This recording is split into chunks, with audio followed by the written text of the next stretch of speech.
جو لوگ بھی اپنے آپ کو بہت ترم خان سمجھتے ہیں وہ یہ ویڈیو لازمی دیکھیں۔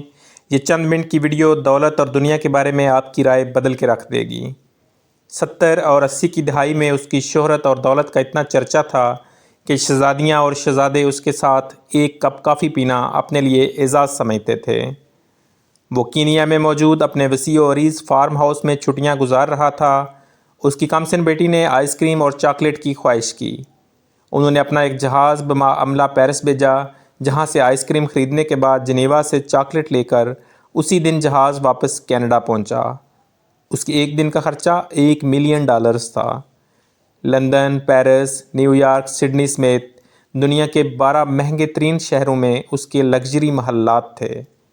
اسے عربی النسل گھوڑوں کا شوق تھا۔ دنیا کے کئی ممالک میں اس کے خاص استبل تھے۔ اس کی دی ہوئی طلاق آج تک دنیا کی مہنگی ترین طلاق سمجھی جاتی ہے، جب اس نے $875 ملین اپنی امریکی بیوی کے منہ پر مارے اور اسے طلاق دے دی۔ اس کی ملکیت میں جو یاٹ تھی وہ اپنے دور کی سب سے بڑی یاٹ تھی، جو اس وقت بادشاہوں کو بھی نصیب نہ تھی۔ اس یاٹ میں 4 ہیلی کاپٹر ہر وقت تیار رہتے، جبکہ 610 افراد پر مشتمل خدام اور عملہ تھا۔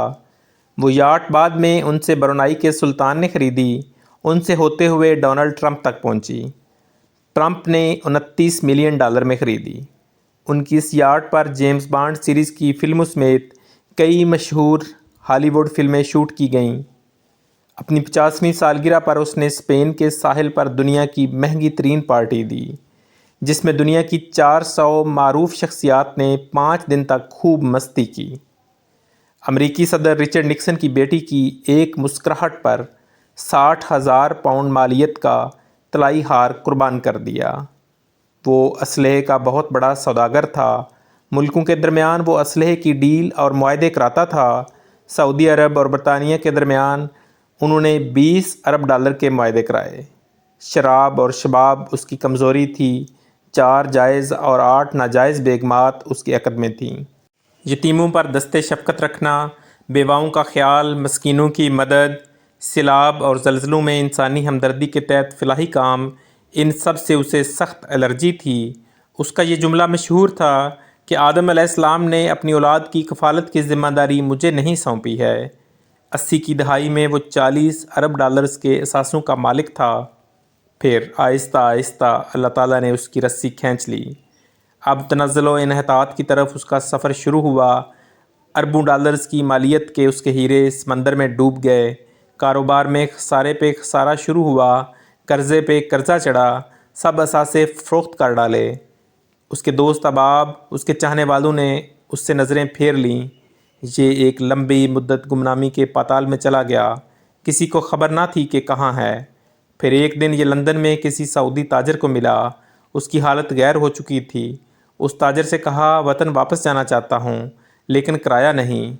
اس سعودی تاجر نے اکانومی کلاس کا ٹکٹ خرید کر اسے دیا اور یہ جملہ کہا، اے عدنان، اللہ تعالیٰ نے فقیروں اور غریبوں پر مال خرچ کرنے اور صدقہ کا حکم دیا ہے، یہ ٹکٹ بھی صدقہ ہے۔